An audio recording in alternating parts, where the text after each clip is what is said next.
Lutter contre toutes les formes de violence et de discrimination à l'endroit des femmes et promouvoir le leadership féminin.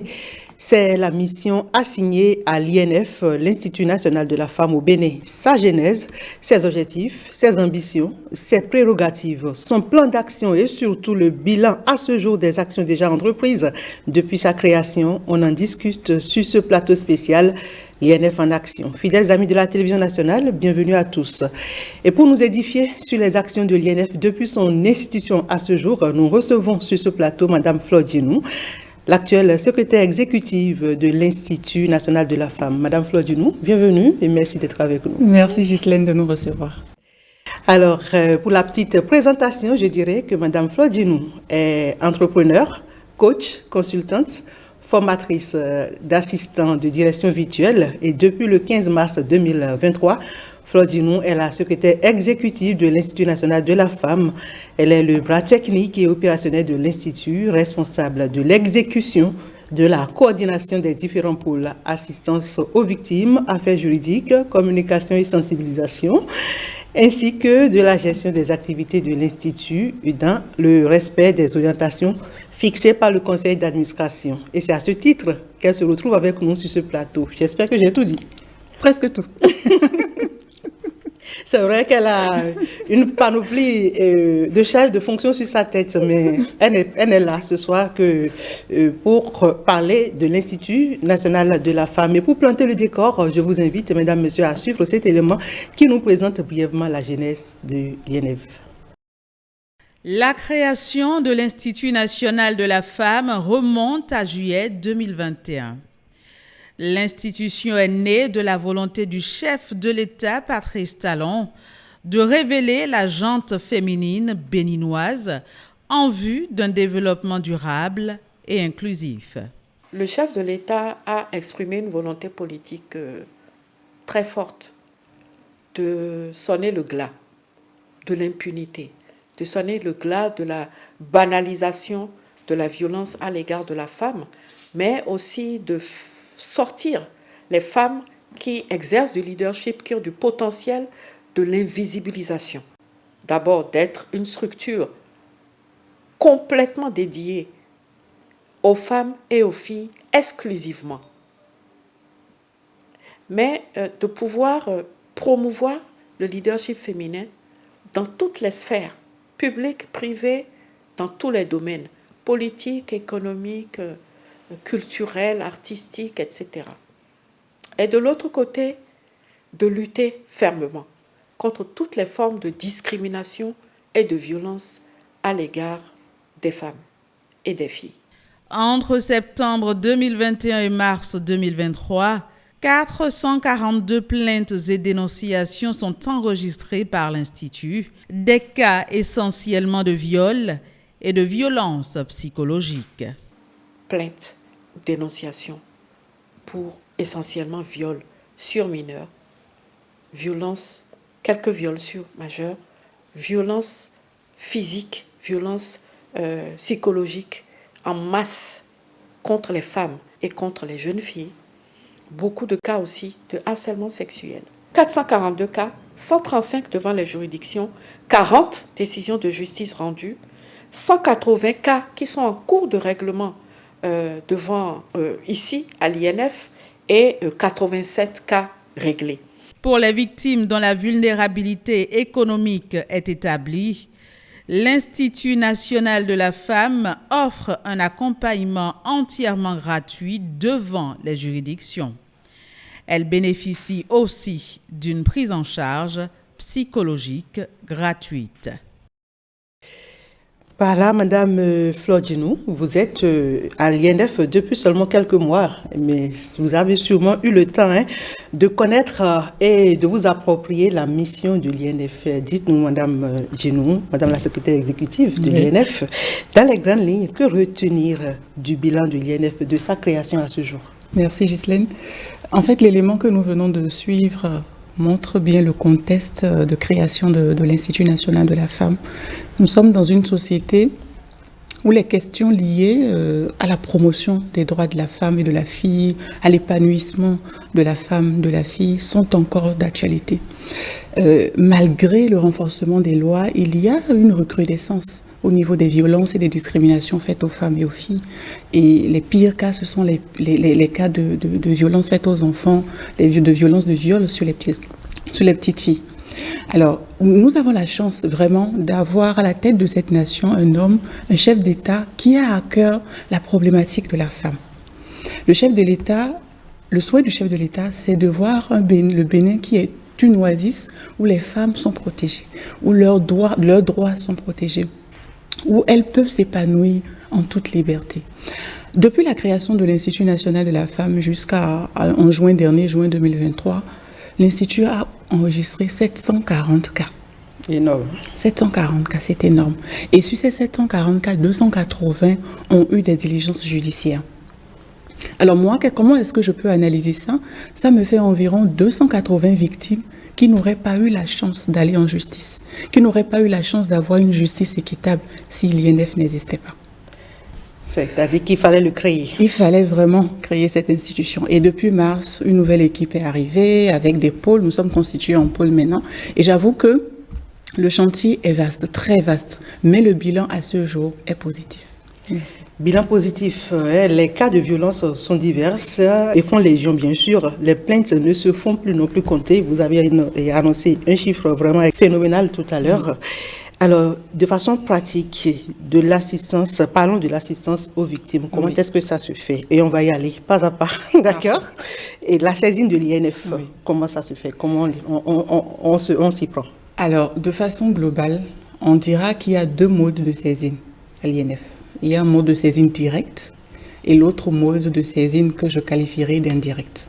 Alors, pour le mode de saisine direct, c'est lorsque nous sommes saisis par courrier physique. D'accord. Ou lorsque la victime ou une plaignante ou un plaignant se déplace directement vers l'INF. Pour les saisines indirectes, ce sont les cas où nous recevons des plaintes par téléphone. Notre numéro d'alerte, c'est le 51 07 88 88. Et donc, lorsque nous recevons des appels, des SMS, lorsque nous recevons des messages WhatsApp ou lorsque nous sommes interpellés via les réseaux sociaux ou par mail. Donc, voilà les deux modes principaux pour nous joindre ou pour saisir l'INF. Alors, une fois l'INF saisi, quelle est la vie de la plainte? Alors, le cycle de vie à l'INF, elle est très simple, je vais vous expliquer.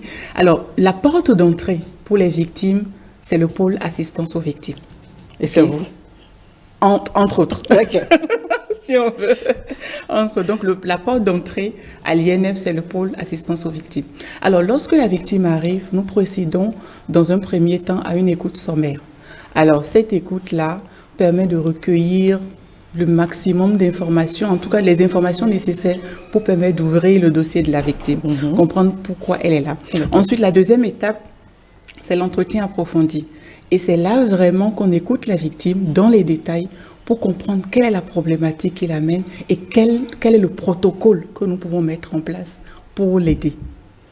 Peu importe les types de violences, le type de plainte, le soutien psychologique est nécessaire à tous les niveaux. Donc, la prochaine étape, c'est le soutien psychologique pour cette victime-là.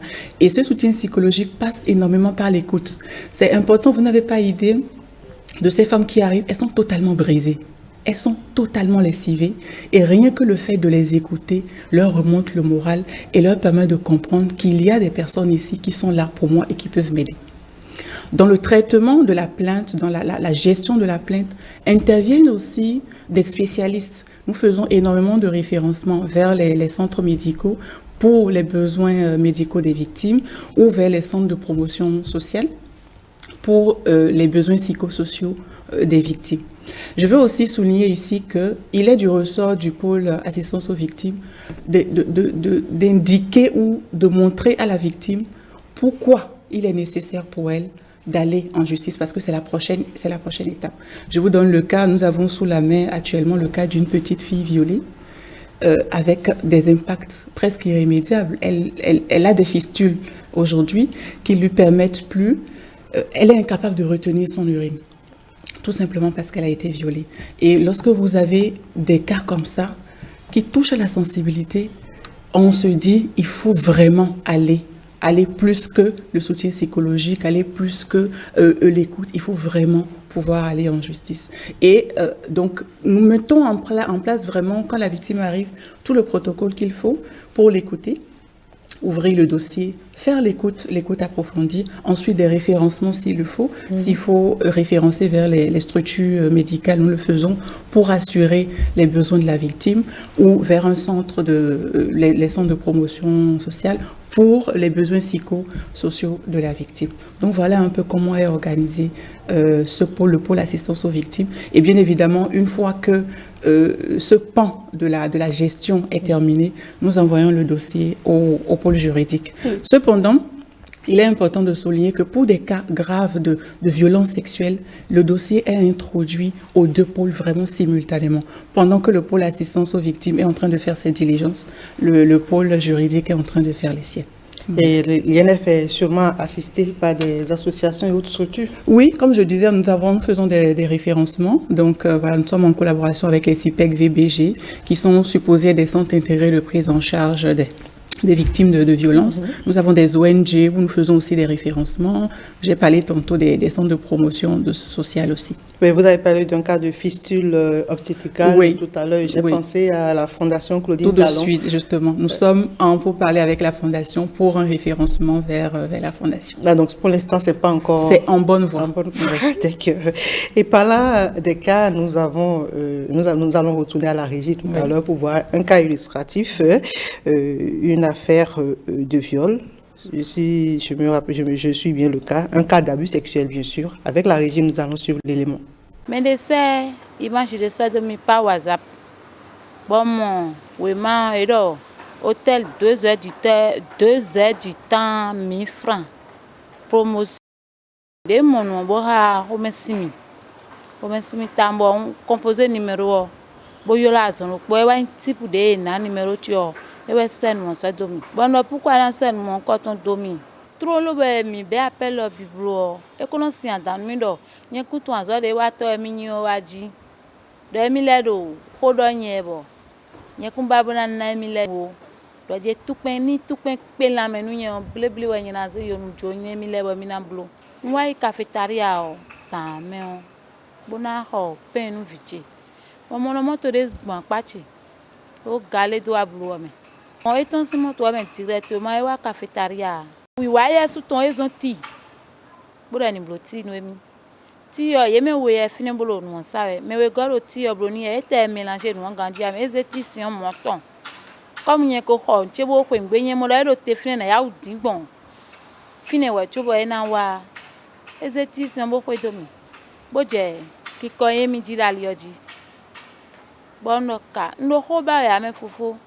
Ne mi lo biblo si wone nu bono titi de menu mi yo ni abade vo di mi na ikpero commissariat kaka chona domo pona gbo popon je e na mi alo fin to nu kume pa azon we bom budo yende bo ezia fo kombo be fo tirando to shuo bo jai mono melody on ni e ma hen nde do go me a esi no nu lo blow ya ngbo tin de meni bo e 12 gidio kaka bo renvegoche e renvegoche gbangban bo hunje gigo sinu menu miji bo e dalo slip che me bo don konche forcer do comme le moto ton pa de yi police de so ye je zigzag bloji yo e no do e kun wa o yo e no do mi kun mo o kaka bo e blo 3 mois de jen a hosu mo gbogbo mo me yan ku che me din mo de gbogbo yan ku che me mo din an ka gbo ido mo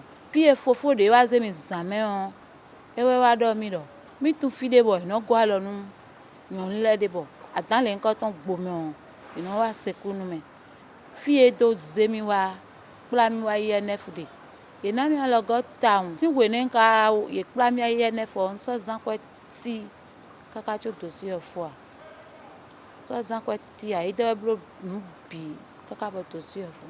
Ben voilà, et pour ce cas, justement, Flodjeno, la victime n'étant pas totalement satisfaite, veut faire appel. En effet, elle avait déjà entamé une procédure, mais elle n'était pas vraiment satisfaite de la gestion qui était faite. Elle est venue à l'INF, nous lui avons accordé tout le soutien psychologique dont elle avait besoin. Et nous avons mis aussi nos avocats sur le processus pour qu'on puisse l'aider à avoir satisfaction. Et le dossier donc est passé devant les tribunaux et aujourd'hui, le mise en cause a été condamné grâce à l'INF.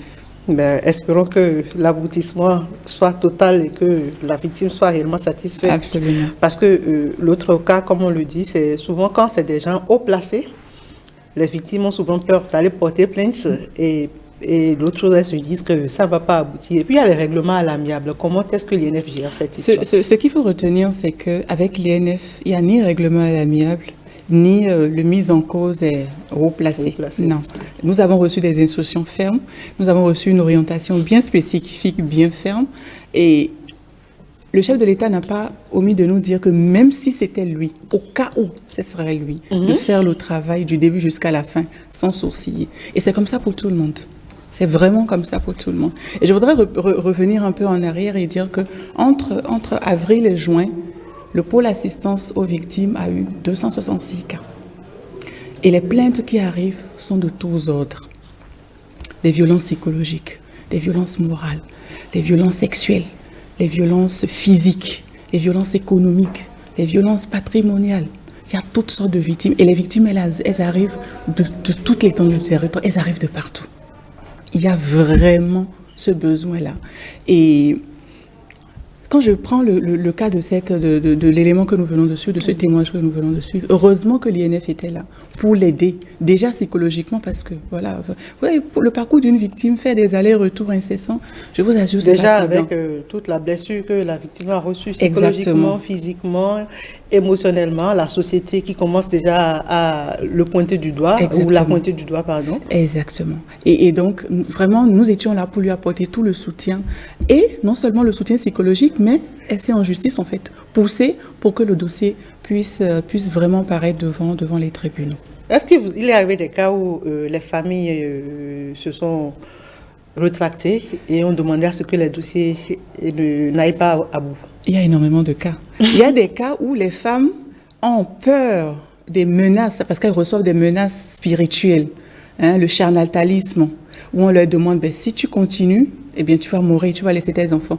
Et elles viennent nous dire, je ne veux pas. Alors, dans ce cas, c'est l'INF qui se saisit du cas parce que nous avons mandat pour le faire. Je vais aborder ce cas.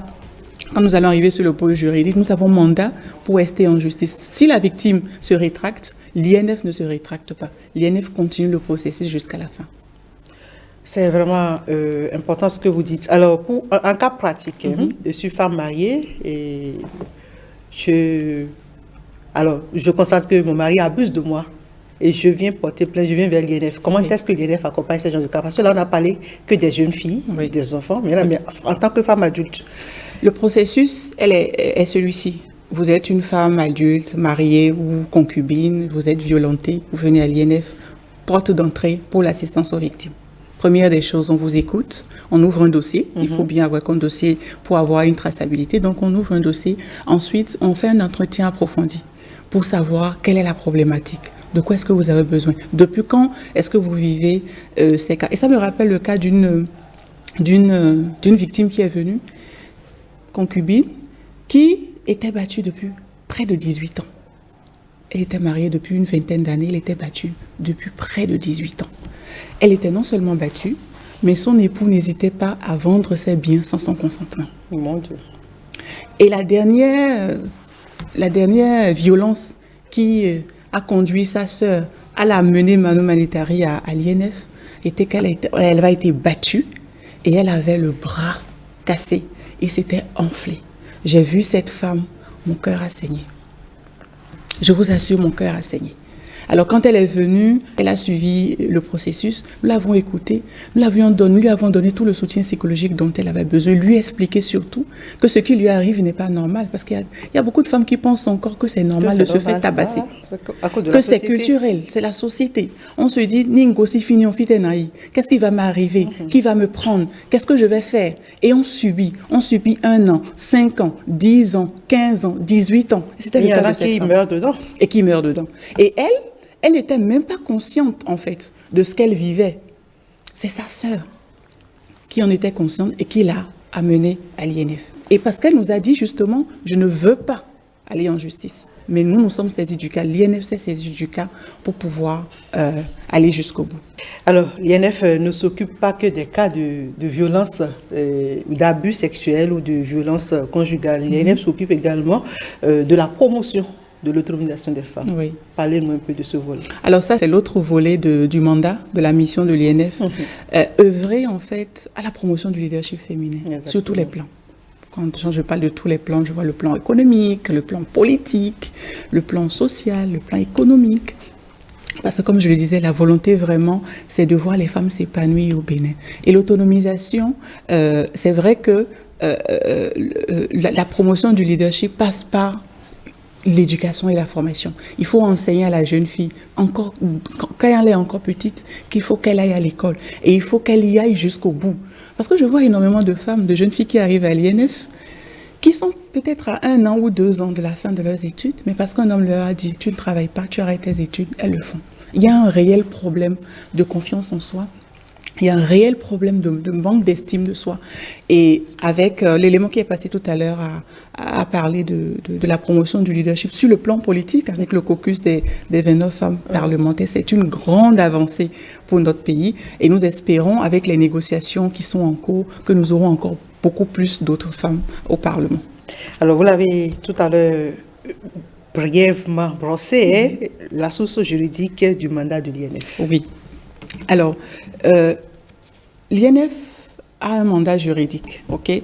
C'est l'article 5 de nos statuts. Je vais vous donner la source de notre mandat juridique. C'est l'article 5 de nos statuts qui dit ceci, qui nous donne mandat d'exercer des actions en justice, de nous constituer partie civile devant les juridictions spécialisées comme devant les juridictions ordinaires. Et l'article 8 de la section 3 de la loi sur la répression des infractions commises à raison de sexe dit ceci, je vais le lire. L'établissement public chargé de la promotion et de la protection de la femme qui est doté de la personnalité juridique. Il peut dénoncer tout fait relevant de son domaine de compétence susceptible de poursuites pénales. Il peut seul ou concurremment avec les victimes se constituer partie civile, le cas échéant, dans les procédures relatives aux infractions commises à raison de sexe des personnes sans qu'il puisse lui être opposé un défaut de qualité ou d'intérêt. Donc l'INF a un mandat juridique. Nous avons la possibilité d'ester en justice. Nous avons la possibilité de nous constituer pour les intérêts de nos victimes et de suivre le processus du début jusqu'à la fin. Alors un rappel bref possible dans un dossier? Alors, déjà, le pôle juridique, quelles sont les diligences au pôle juridique? Puisque une fois que le dossier a transité par le pôle assistance aux victimes, la prochaine étape, c'est le pôle juridique. Et j'ai expliqué que pour les dossiers très sensibles d'agression sexuelle, de violence sexuelle, les dossiers sont simultanément traités par les deux pôles. Alors, lorsque nous recevons la victime, nous faisons tout de suite et nous écrivons tout de suite une plainte. Okay? Alors, la juridiction compétente pour les cas de mineurs de moins de 13 ans, c'est la CRIET. Et nous avons les autres juridictions pour les plus de 13 ans et les adultes. On a parlé des femmes tout à l'heure. Alors, une fois que cette plainte est déposée, la décharge est récupérée et envoyée à nos avocats pour suivi et plaidoyer. Ensuite, au pôle juridique, nous tenons à ce que les victimes soient présentes devant les juridictions. C'est très important parce que tant que la victime n'est pas là pour s'exprimer, pour expliquer, c'est comme s'il n'y avait rien.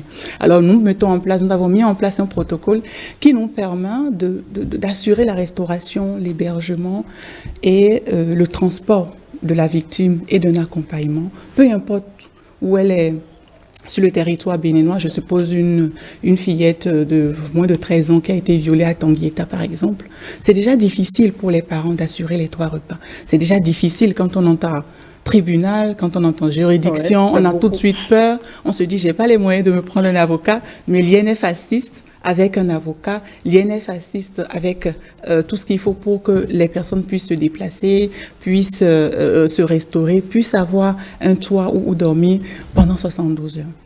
Ensuite, une fois que le tribunal a fait son travail et qu'il y a une décision, il faut maintenant veiller à l'exécution de cette décision, n'est-ce pas? Donc nous mettons en place là aussi le protocole qui nous permet de suivre l'exécution de la discussion jusqu'au bout. Ah ben c'est intéressant. Ensemble avec l'INF, on est tout en confiance là en tant que femme. Absolument. Mais il ne faut pas que l'INF soit également, comment on va dire, le bâton qui fait peur aux hommes. Non. Pas du tout. Parce qu'en dehors des diligences pénales que nous faisons, nous avons aussi des diligences civiles. Hein. Tous les cas qui viennent à l'INF n'ont pas besoin d'aller devant les tribunaux. Et là, qu'est-ce qu'on fait? Nous invitons la victime, bien évidemment, nous l'écoutons, mais nous invitons aussi la partie adverse. Vous savez, il y a des cas de pension alimentaire, de remboursement de prêts, de garde d'enfants, qui n'ont pas forcément besoin d'aller en justice. Et là, nous opérons en interne à l'INF. Ah, les gens ont besoin de savoir ça, sinon... ce genre de règlement non judiciaire. On pense que dès qu'on dit l'INF, c'est que le monsieur va directement en prison. Il ira en prison s'il a fait ce qu'il faut pour aller en prison. Sinon, on peut toujours régler. Pas en cas de règlement à l'amiable, parce qu'il y a des dossiers pour lesquels il n'y a pas possibilité d'avoir un règlement à l'amiable. Je vous ai parlé de cette petite fille qui aujourd'hui a une fistule, ok? Il n'y a pas de possibilité de règlement à l'amiable pour ce cas, directement. La procédure, elle est directement judiciaire. Par contre, il y a des cas où il faut juste que les deux puissent s'asseoir, puissent discuter. Ils n'arrivent plus à discuter à la maison, mais arriver à l'INF, le climat est détendu, ils peuvent s'asseoir, ils peuvent discuter et se comprendre. Et le monsieur qui ne pouvait pas payer de pension alimentaire, ou qui ne savait pas qu'il devait le faire. Les problèmes de garde d'enfants, il a arraché mes enfants. On arrive à trouver un terrain d'entente. Ah ben c'est intéressant, il était n'est-ce pas? Je vais vous donner quelques statistiques. D'avril à juin 2023, juste ce trimestre-là, le pôle affaires juridiques a reçu 358 cas. 358 cas, juste ce trimestre. Et les cas les plus... Le top 3, si je peux m'exprimer ainsi, ce sont les atteintes sexuelles. Dans les relations sexuelles avec les mineurs de moins, qui n'ont pas encore atteint la majorité sexuelle. Viennent ensuite en deuxième position les cas de viol. Et en troisième position, tout ce qui va avec les tentatives de viol, tentatives d'exploitation de mineurs. Et donc, la situation, elle est suffisamment grave. Elle est suffisamment grave et nous sommes tous en fait et toutes interpellés par rapport à ces cas. En tout cas, le chantier est vaste, hein, le chantier est très vaste aujourd'hui. À la date d'aujourd'hui, il y a beaucoup de chantiers que l'INF a enclenchés, beaucoup de chantiers que l'INF est en train de labourer. Et nous allons le suivre tout à l'heure avec la présidente. L'un des plus grands projets va être l'assistance aux victimes. Une assistance juridique, une assistance judiciaire quand elle le demande, mais une assistance globale qui intègre la prise en charge psychologique quand on reçoit les victimes, mais qui intègre également du référencement. Les aspects socio-économiques des besoins des victimes qui viennent à l'INF sont des aspects qui ont besoin d'être référencés vers des structures compétentes à cet effet, et notamment les centres de promotion sociale du ministère des Affaires sociales et de la microfinance, mais également en termes de besoins de prise en charge médicale vers les centres de prise en charge intégrés des victimes de violences basées sur le genre, qu'on appelle communément les CIPEC, VBG, les hôpitaux. Nous nous sommes lancés dans la lutte contre une VBG spécifique entre 2021 et 2022, c'est le harcèlement sexuel, particulièrement en milieu universitaire. Et donc, nous avons eu l'occasion de faire une tournée dans les universités avec Madame la ministre de l'Enseignement supérieur et de la Recherche scientifique et d'avoir nous-mêmes organisé une rencontre avec les étudiants. Donc, nous sommes passés par les universités d'Abomey-Calavi, toutes les écoles et universités de l'Ocosa. Nous sommes passés aussi par les écoles et universités de Porto Novo. L'autre chantier, c'est celui de la promotion du leadership féminin et où l'Institut national de la femme s'est impliqué dans, on va dire, tout le travail qui a été fait pour que, enfin, une plus forte présence des femmes au Parlement soit reconnue. Nous avons participé activement à des séminaires organisés par le Parlement sur justement les solutions qui pouvaient permettre d'assurer une meilleure présence des femmes au Parlement. Un dernier chantier que nous avons lancé, c'est celui de la communication. La communication, pour qu'il soit vraiment clair que désormais, c'est tolérance zéro à la violence à l'égard des femmes et des filles, que désormais, le temps de l'impunité est passé. Voilà, le chantier est vaste pour l'INF. Alors, Flavie nous dit tout, de ces nombreux chantiers, il y en a sûrement qui vous ont beaucoup marqué déjà. Oui, il y a des cas, avant même d'arriver sur les chantiers, il y a des cas que nous avons traités à l'INF qui me reviennent là et je voudrais bien partager un peu avec les téléspectateurs. Bah alors, racontez-nous. Je me rappelle de ce cas, je vais appeler le cas Sauvé d'un cancer. Je vais l'intituler comme ça, Sauvé d'un cancer. C'est l'histoire d'une jeune fille de 16 ans dont le papa refusait systématiquement de donner son accord pour la prise en charge médicale de la petite. Elle avait le cancer de sang. Et son papa refusait de donner l'autorisation, puisqu'elle était encore mineure, de donner l'autorisation pour se faire opérer. La maman est venue à l'INF, elle nous a contactés parce qu'elle avait besoin d'avoir tous les droits maintenant pour donner l'orientation qu'il fallait, parce que les médecins avaient besoin de son accord pour pouvoir opérer. Et vous vous rendez compte, la fille, elle était sur le lit, à la porte d'entrée du bloc opératoire. Et nous nous sommes dit, on ne peut pas laisser passer ça, parce que si elle ne reçoit pas ce soin, si elle n'est pas opérée, elle va perdre la vie. Le pôle affaires juridiques s'est mis dans la danse, et figurez-vous qu'en 3 heures de temps, nous avons réussi à saisir le président du tribunal de Cotonou, qui a transféré ce dossier au juge des mineurs. Rapidement a été organisée une audience en urgence. Wow. Et on sait qu'organiser une audience, ce n'est pas non, mais c'est même une question de semaine. Hein? Exactement. Et très rapidement, cette audience a été organisée en urgence et nous avons obtenu les réquisitions du ministère public ainsi que la décision du juge. Juste parce que c'est l'INF qui a pris les devants. Juste parce que l'INF a pris les devants. Et rapidement, dès que nous avons eu cette décision, rapidement, le médecin qui doit opérer, le chirurgien a été informé et la petite a été sauvée. Ça, c'est un cas qui nous a beaucoup ému à l'INF. Nous nous sommes dit, waouh! Un cas qui vient aussi dire que l'INF ne s'occupe pas que des abus sexuels. Nous ne nous occupons pas que des abus sexuels. La preuve dans notre mission, il est dit toutes les formes de discrimination et de violence. C'est une discrimination d'être un père et de ne pas vouloir, parce qu'il y a des problèmes avec la maman, de ne pas vouloir donner son accord pour que la petite soit opérée. Elle n'aurait pas été opérée, qu'elle serait déjà morte. Aujourd'hui, quand je la vois, je suis heureuse de voir que l'INF a participé à sa survie. Je me rappelle de cet autre cas d'une petite fille de 8 ans qui, la même semaine où elle a perdu son père, pendant que sa maman était dans les allers-retours, tout ce qui se passe quand on perd son époux, cette petite fille a été violée par un voisin de la maison où ils habitaient. Et imaginez déjà la douleur de la maman. Imaginez la douleur de la petite, doublée de la douleur du trauma que l'on peut vivre quand on a été violé. Ça, c'est ce que nous avons l'habitude d'appeler rapidement sorcellerie. Hein? Merci. On peut dire ça. Ben oui. Alors, elle a saisi rapidement l'OCPN, l'Office central de protection des mineurs, et nous a saisi aussi. Et nous avons mis en branle tout de suite le protocole pour pouvoir déjà assister psychologiquement la petite, référencer vers un CIPEC VBG pour qu'elle puisse avoir le certificat médical et voilà et tout. Mais vous vous rendez compte qu'on parlait justement des règlements à l'amiable, parce que les parents du présumé mis en cause ont vu que l'INF s'était saisi du cas. Tout de suite, ils ont organisé un déménagement de nuit. Donc, dans la nuit, ils avaient déjà tout préparé pour faire déménager le garçon. Dès que nous avons été informés, alors le pôle juridique a saisi le procureur avec une plainte et très rapidement, il a été mis sous mandat de dépôt.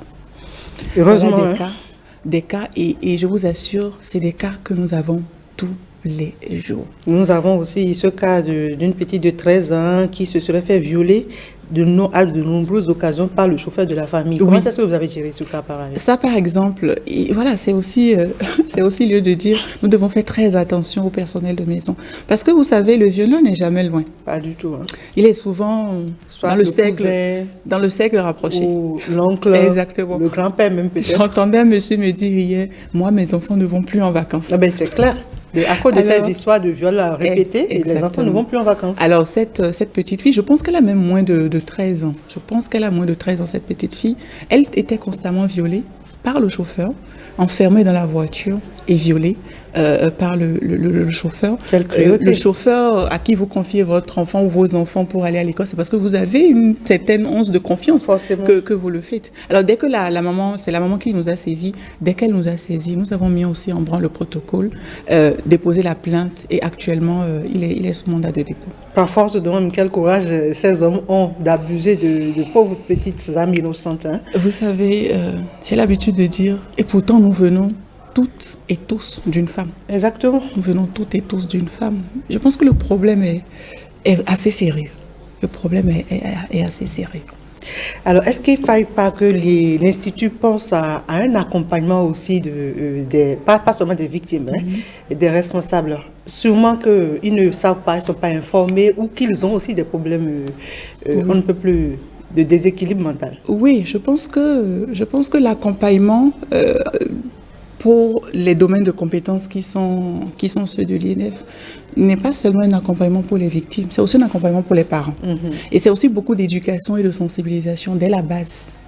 Alors, parlant justement de sensibilisation, vous êtes depuis un moment sur le terrain et vous mettez à contribution les chefferies traditionnelles, les femmes au niveau de toutes nos contrées, les contrées du Bénin. Racontez-nous un peu comment ça se passe. Est-ce que vous avez l'adhésion de la population? Absolument. Je vais vous raconter notre toute récente et dernière expérience dans le cadre de la Journée internationale de la femme africaine. Nous étions à Torviclin et à Royogui pour un dialogue communautaire dans ces deux communes. Et vraiment, j'ai été très heureuse de voir la parole se libérer.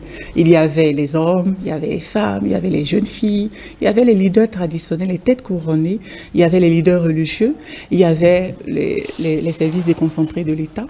Et la parole s'est libérée. Les populations nous ont elles-mêmes dit, hommes, femmes, jeunes filles, vieux, jeunes, chefs traditionnels comme pasteurs et autres, nous ont eux-mêmes dit pourquoi on avait un problème à voir, ou pourquoi il y avait un problème à voir les femmes béninoises, les femmes de Royogui, les femmes de Torviclin épanouies.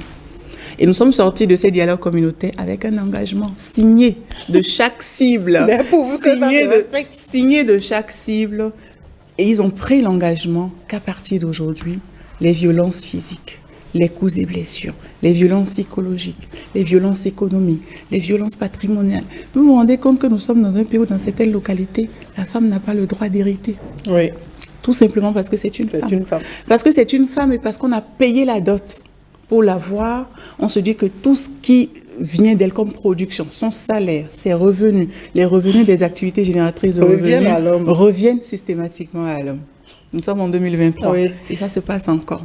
Et ça ne se passe pas que dans les coins reculés du Bénin, même dans les villes. Il y a des familles où les femmes n'ont pas droit à l'héritage. Exactement, vous vous rendez compte. Donc voilà, l'INF est là pour toutes ces actions-là. Et pour rebondir un peu sur les chantiers, nous devons continuer, le travail continue. Nous venons à peine de commencer, donc le travail continue. Nous allons continuer avec la communication et la sensibilisation. Il est important que toutes les femmes, tous les hommes, les jeunes, les élèves comprennent que l'INF existe. Même s'ils sont ou si elles sont dans les coins les plus reculés du Bénin, elles doivent comprendre, connaître l'INF, comprendre et connaître aussi les services que nous apportons. C'est vrai, nous sommes une structure exclusivement réservée à la femme et à la fille, mais elles doivent comprendre, les populations doivent comprendre ce que nous faisons. Il y a d'autres chantiers qui sont en pleine évolution. L'installation des antennes départementales et des points focaux. Ça, c'est une recommandation de nos statuts. L'INF doit pouvoir assurer un maillage territorial. du nord au sud, de l'est à l'ouest.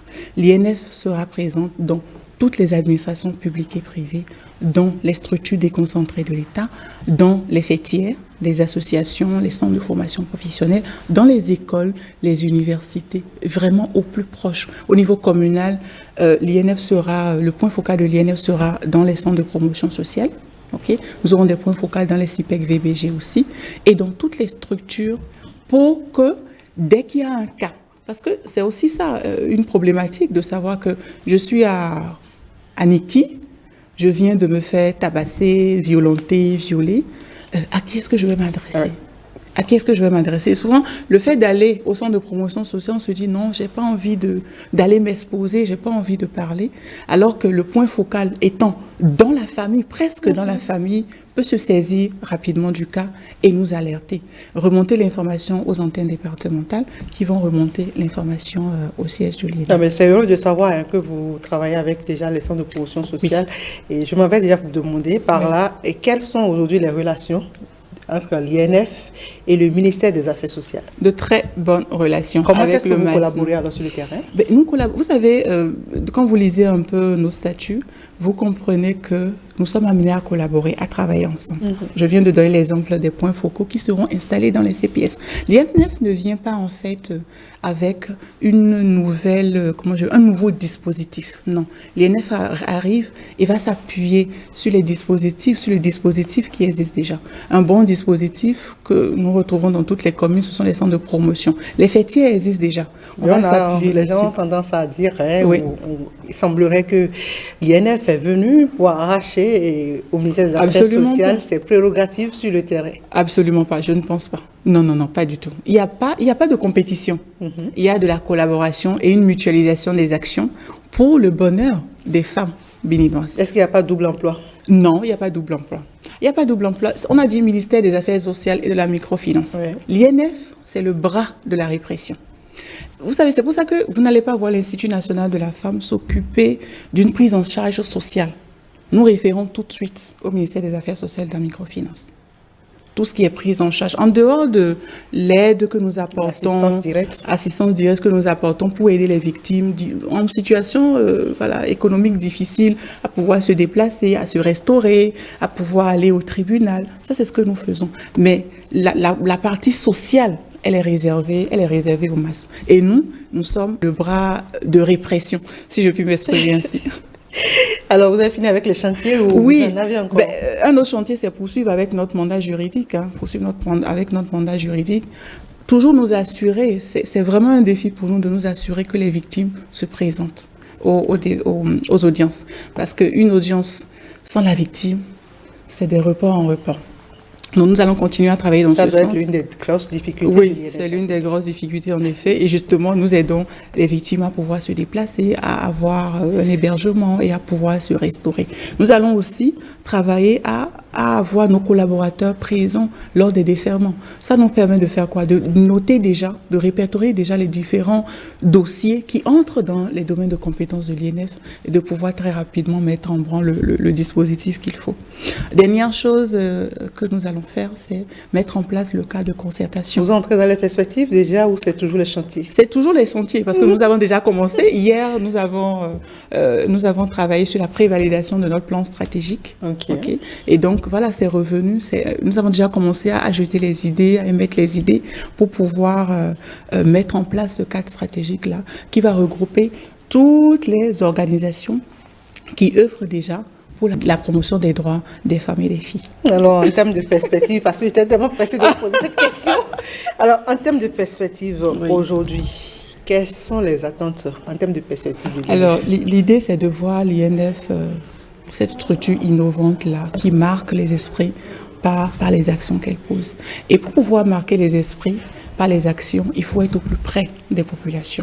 D'où l'installation de nos points focaux et de nos antennes départementales. D'ici la fin de l'année, il est prévu environ 350 qui seront installés, comme je l'ai expliqué, dans toutes les structures de l'administration publique, dans les écoles, dans les universités, les centres de formation professionnelle. Ça fait aussi du personnel à recruter. Ça fait exactement du personnel à recruter. De l'emploi en vue. De l'emploi en vue, on peut dire ça. Et de l'emploi en vue. L'autre perspective, c'est continue avec la communication. Il est important qu'on puisse communiquer. Et c'est très important. Très Ah ben important. oui, pas parce que je suis de la communication, mais je connais l'importance de la communication. Très important qu'on puisse communiquer, vulgariser nos lois dans toutes les langues. Il est important parce que les lois existent. Elles sont bien là, elles sont bien renforcées, mais elles sont encore méconnues.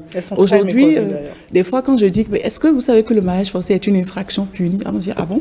Le mariage forcé est une infraction punie. Le mariage précoce est puni. Le harcèlement sexuel est puni. Le viol, n'en parlons pas. Le travail forcé. Le travail forcé. Donc, tous ces éléments, voilà, ce sont des infractions qui sont punies. Et il faut pouvoir expliquer aux populations pourquoi et qu'est-ce qu'ils encourent s'ils enfreignent la loi. C'est très important. Vous me parliez tantôt de l'ouverture d'une seconde ligne d'alerte. Oui, nous allons ouvrir une seconde ligne d'alerte. Notre ligne actuelle, c'est le 51 07 88 88. Nous allons ouvrir une deuxième ligne pour permettre encore, parce que je vous avoue que des fois, il y a d'embouteillages sur la ligne. Donc, nous allons ouvrir une deuxième ligne pour permettre aux populations de pouvoir nous joindre. Peu importe le réseau qu'ils utilisent, de pouvoir nous... Et nous allons travailler aussi à avoir un numéro qui puisse leur permettre de nous contacter gratuitement. C'est aussi important d'aller dans ce sens-là.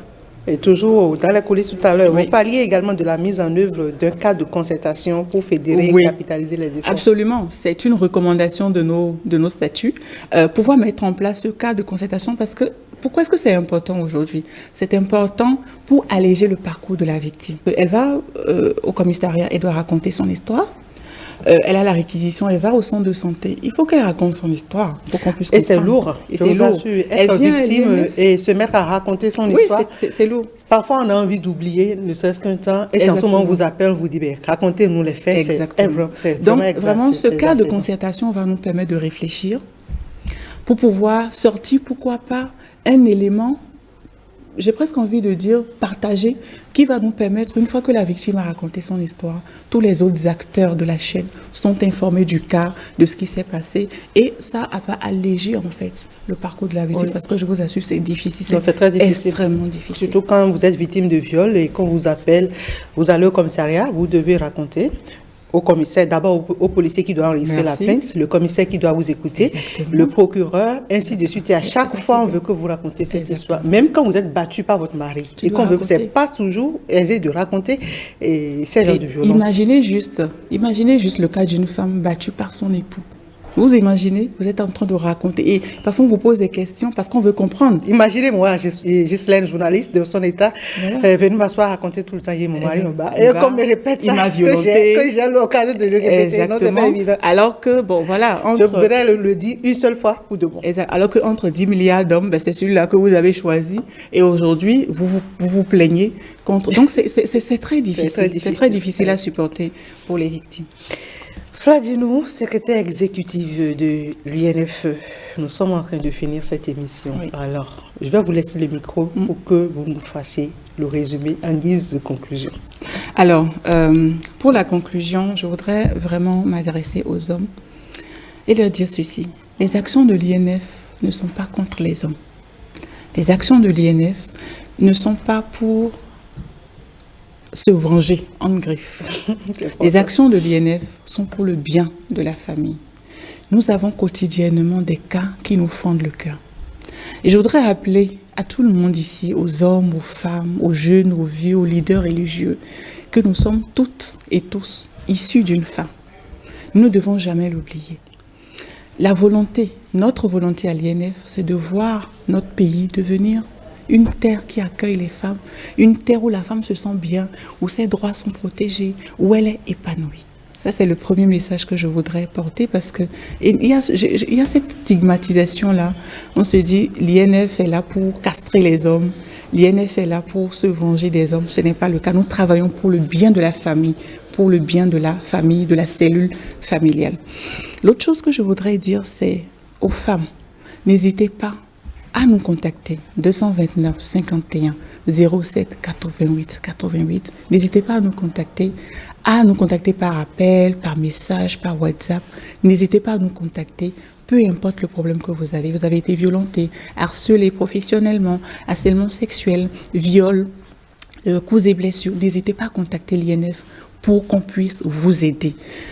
on a la possibilité de vous aider. On a la possibilité de vous aider psychologiquement, on a la possibilité de vous aider juridiquement, de vous aider avec des conseils. Et nous avons la possibilité aussi de vous aider sur le plan judiciaire. Nous avons nos avocats qui sont disponibles à travailler, à vous aider aussi à avoir satisfaction. Pour finir, l'INF est situé dans la zone d'Erevan, 8 rue d'Erevan, en allant vers le grand carrefour de Fitirosé. J'espère que mon message passera. J'espère que je vous retrouverai. En tout cas, peu importe le problème que vous avez, n'hésitez pas à venir à l'INF. Merci. Voilà, mesdames, messieurs, c'était l'INF en action avec sa secrétaire exécutive, Flore Djinou. Je vous le disais tantôt, Madame Flore Djinou est entrepreneur, coach consultante, formatrice d'assistants de direction virtuelle et depuis le 15 mars 2023, elle est la secrétaire exécutive de l'Institut national de la femme et elle vient de vous le dire, les portes de l'Institut national de la femme sont ouvertes à tout le monde, hommes comme femmes, jeunes comme adultes. Mesdames, Messieurs, c'était l'INF en action. Merci de nous avoir suivis.